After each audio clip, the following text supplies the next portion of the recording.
A gente está no processo de mudança, de santificação. Mas ser um povo e ser uma igreja confessional não glorifica o homem, não glorifica o pastor fulano e ciclano. Ser uma igreja confessionalista, uma igreja que confessa a Cristo, exalta a Bíblia, exalta Jesus Cristo. Quem crê assim, diga amém. O que confessamos nos envolve de maneira imediata, completa e até existencial.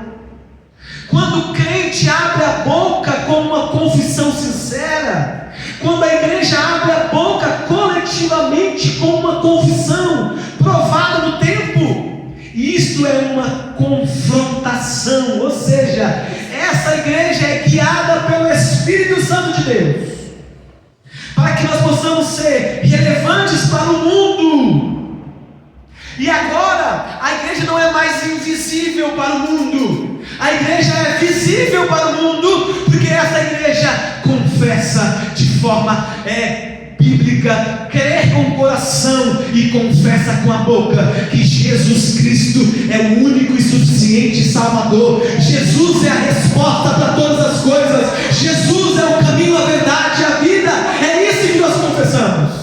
É sobre isso que eu estou falando. De uma igreja vibrante, né? que nos traz objetivo para a gente não ser invisível, mas visível para o mundo.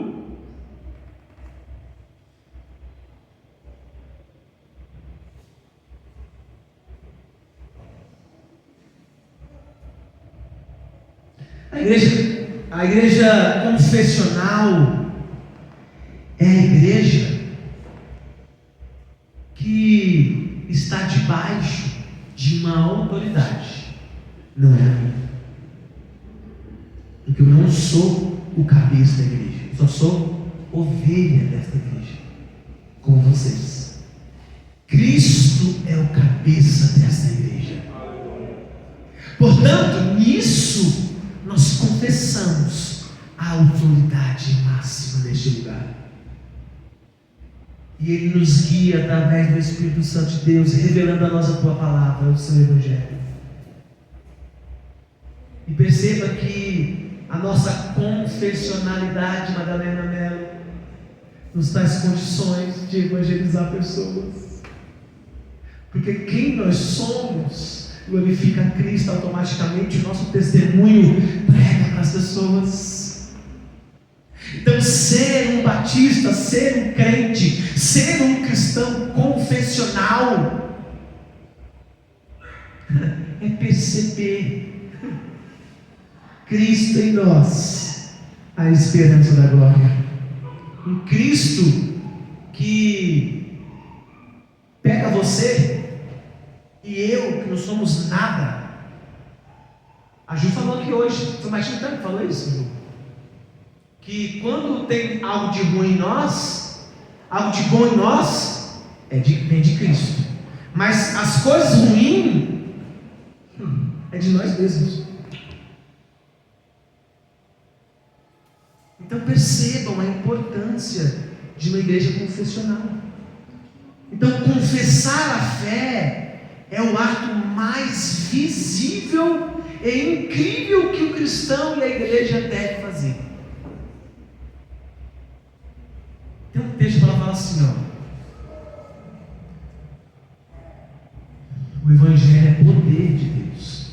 Tem alguém que tem vergonha do Evangelho aqui? Diga amém. Quem tem convicção desse Evangelho e quer professar publicamente, diga amém.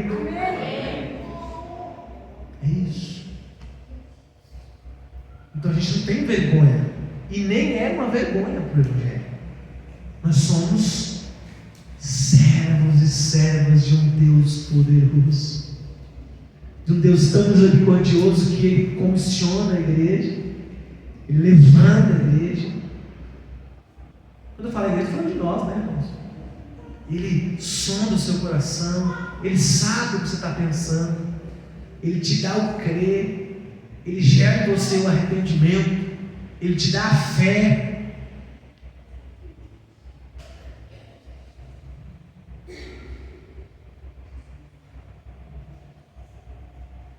confessar, praticar, entender, compreender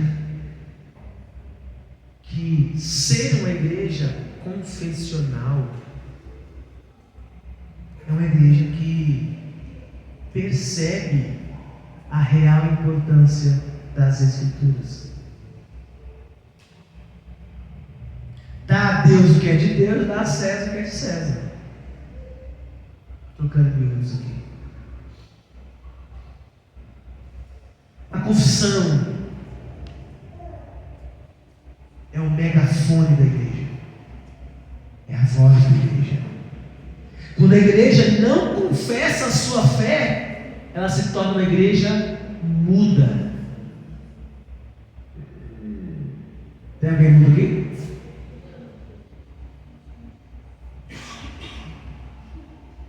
Por que a resistência de entender que nós somos confessionais? A gente tem que confessar com a nossa boca, crer com o coração e confessar com a nossa boca. Mas quando a igreja confessa a sua fé com entendimento e graça do Senhor, Deus a usa de forma poderosa a sua obra de salvação.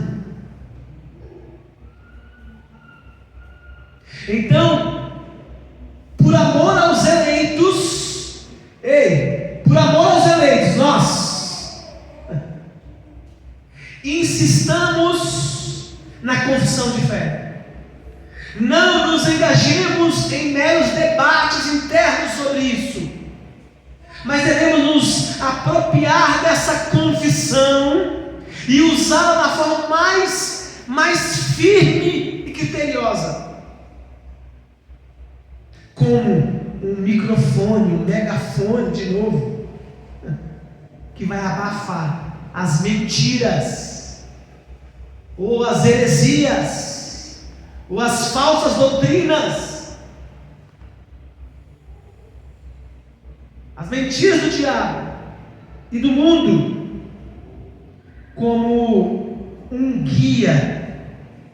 Confissão de fé, um guia, é um baluarte da verdade, como um meio de converter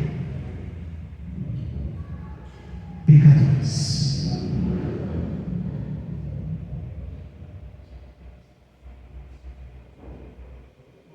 Eu acredito que os irmãos devem, pelo menos assim, eu tive esse entendimento de passar para vocês a ideia de que ser uma igreja bíblica é ser uma igreja confessional.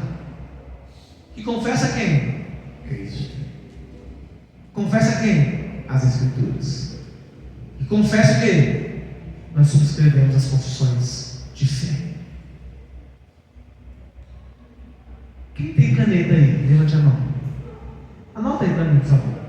10 benefícios de uma igreja que se utiliza de confissão de fé.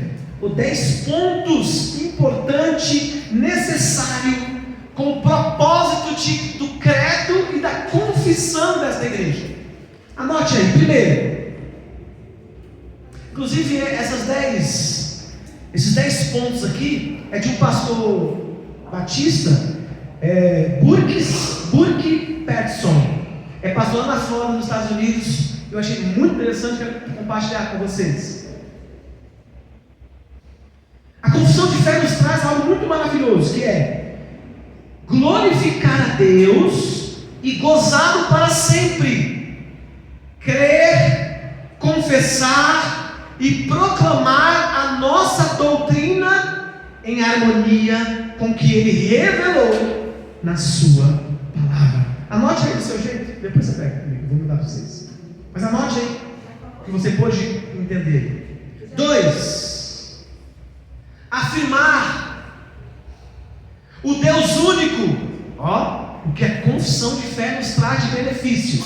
A gente pode afirmar o Deus que é único e verdadeiro, todo-poderoso, que se revelou a nós, cujos atributos, leis e obra redentora nos dirigem para Ele como nosso único Senhor que o amemos com todo o nosso ser. Olha que coisa linda, irmãos. Olha que coisa maravilhosa. Quando a gente se torna uma igreja confessional. 3. A confessionalidade protege a sã doutrina, porque ela é imutável contra falsos mestres e hereges de fora da igreja, e contra falsas opiniões sobre as Escrituras dentro da igreja. 4. Discernir a verdade do erro doutrinário e discernir a verdade da meia-verdade. Meia-verdade é verdade? É mentira. Então, olha que legal isso. Olha que importante isso. A confessionalidade nos traz razão, irmãos. Irmãos, igreja inteligente, né? Que busca a palavra de Deus de forma muito bíblica, muito razoavelmente bíblica. Então, nos dá isso. 5. A quinta maneira, ou o quinto ponto aqui, de benefício de sermos uma igreja confessional. A igreja permanece firme através dos tempos até ao retorno de Cristo como uma única igreja, que é santa, universal e apostólica, e que crê e confessa e proclama uma palavra pura de Deus e administra corretamente os sacramentos, que é o batismo e a ceia do Senhor, incluindo o exercício consistente da disciplina eclesiástica. Olha o tanto de coisa, irmãos. Se alguém tiver dúvida sobre batismo, na confissão de fé tem a resposta. Pergunta e resposta, e abaixo tem os textos bíblicos que dão fundamento para isso. 6. Estou finalizando, irmãos, meu irmão. Sustentar a doutrina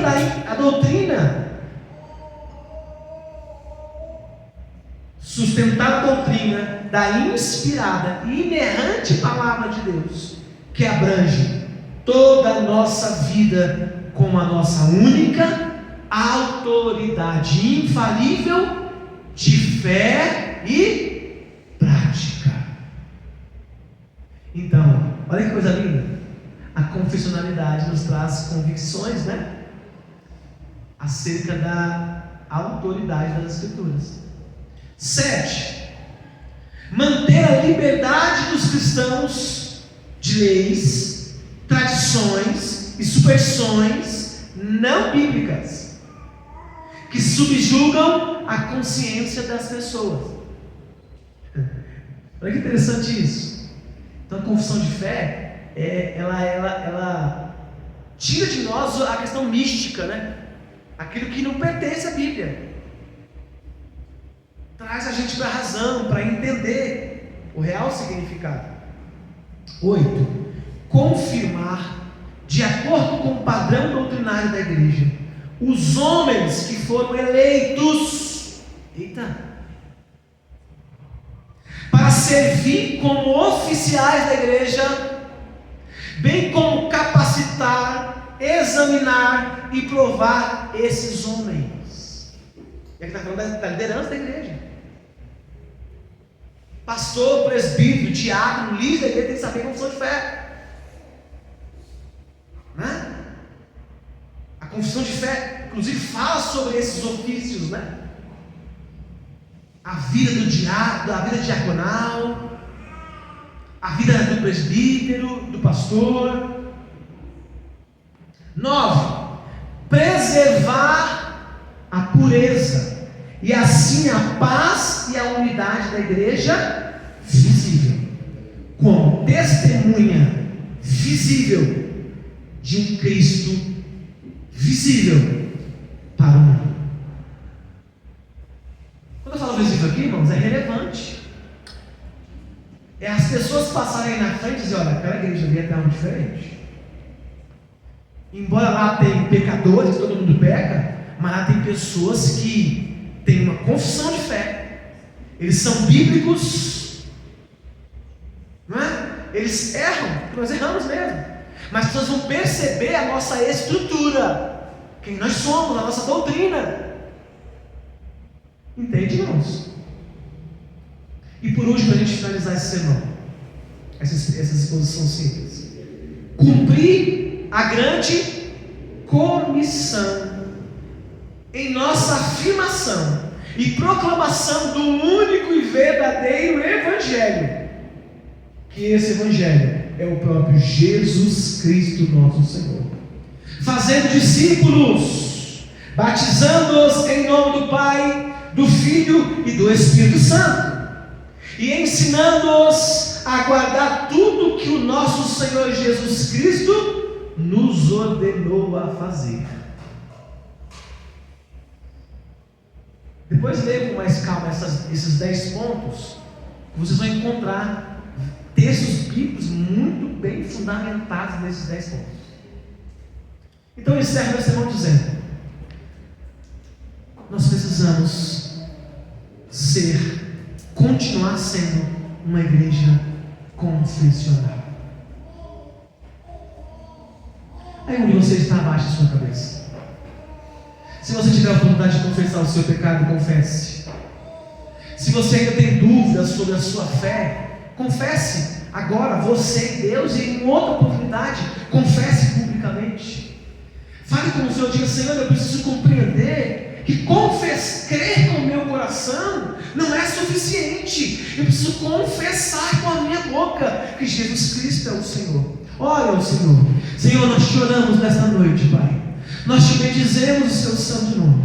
Obrigado, Senhor, por essa pequena reflexão. Deus, que nós possamos perceber quem Tu és. Nos leva em paz, em segurança. Mas, Senhor, nós queremos sair daqui hoje, Senhor, percebendo que Tu és o Senhor sobre todas as coisas.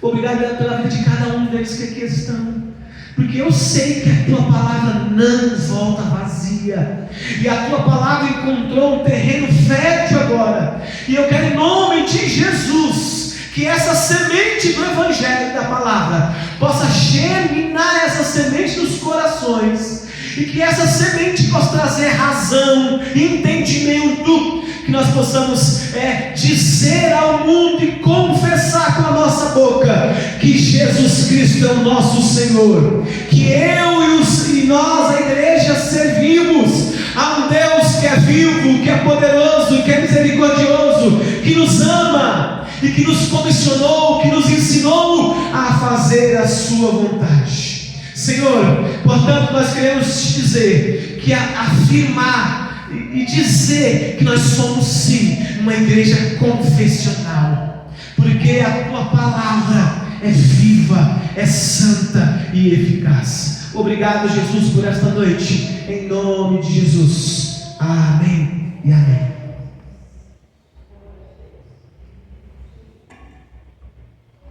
Vamos ficar de pé? Quero fazer uma oração pelas mães, hoje é o dia das mães, né? Alguém pode perguntar assim: poxa, pastor, mas vocês não fazem culto especial de mães? Não, porque o culto é para Cristo, para Deus. Nós abençoamos as mães, tá bom? Mas além da oração, a igreja preparou para vocês uma lembrancinha de coração para você, mãe, porque ser mãe é um ato de amor, né, gente? Ser mãe só pode ser algo de Deus. Porque não dá nem para explicar o que é ser mãe. Primeiro que eu não sou, mas assim eu vejo isso, eu tenho visto isso. A mãe que ama o seu filho, né? Já começa ali no parto, né? Começa no parto ali, tanto que é difícil. Então, eu quero abençoar as mamães nesta noite. Eu quero agradecer pela sua vida, mãe. Mamães que aqui estão, as mães da igreja, que o Senhor, Papai do céu, possa conduzir cada um de vocês. Eu quero já parabenizar vocês que, com muita inteligência, com muita força, tem buscado em Jesus Cristo recurso para você como mulher, como mãe, e para você também ensinar e abençoar, educar os seus filhos, porque eu sei que é uma tarefa árdua. Falei com minha mãe hoje, minha mãe está em São Paulo, falei com ela hoje pelo telefone, e ser mãe é isso. Ser mãe também é fazer a vontade do Senhor, não é? Vamos orar, igreja? Levante as mãos para o céu em nome do Senhor Jesus. Senhor, nós como igreja, nós queremos abençoar as mães, Senhor Jesus. Pai, nós sabemos que mãe é guerreira, é bênção, é serva, é crente, é cristã, Senhor, é tudo que nós imaginamos, porque a mãe é algo maravilhoso, é sobrenatural, porque vem de Ti, Senhor. Deus, nós o abençoamos, as mães da Igreja Batista Reformada Bem-Avante, as mães que aqui hoje estão nos visitando. Nós queremos, Senhor, diante do Senhor, eu quero unir a minha fé com a fé da igreja, para abençoar essas mulheres abençoadas, irmãs de bênção, mulheres, esposas, mães, que educam, que ensinam, que estão lidando com tudo isso e ensinando os seus filhos no caminho em que eles devem andar, que é Cristo Jesus. Senhor, que haja paz, dá saúde para as mamães, Senhor, dá alegria para as mamães, dá prazer de viver para as mamães, Senhor. Abençoa, que elas sejam prósperas em tudo aquilo que elas querem fazer, que elas sejam abençoadas nos seus trabalhos, nas suas profissões, na sua função como esposa, como mulher, como mãe, como pessoa. Senhor, em nome de Jesus, vos abençoamos em nome do Pai, do Filho e do Espírito Santo. Quem abençoa as mães, digam amém. Amém. Estão abençoados em nome de Jesus. Você vai receber uma lembrancinha ali, vai tirar uma fotinha. A Mari, minha esposa, preparou para vocês, com as irmãs. Então ali no fundo, as irmãs, você tirar com o filho, pode tirar com o filho, a foto, tá bom? Dessa vez os homens ficam, e deixa no dia dos pais, né? Em nome de Jesus. Amém, queridos? Levante sua mão para o céu, sempre sem contenda, em nome de Jesus. Tem a ceia? Meu Deus. Então abaixe sua mão e sempre em nome de Jesus.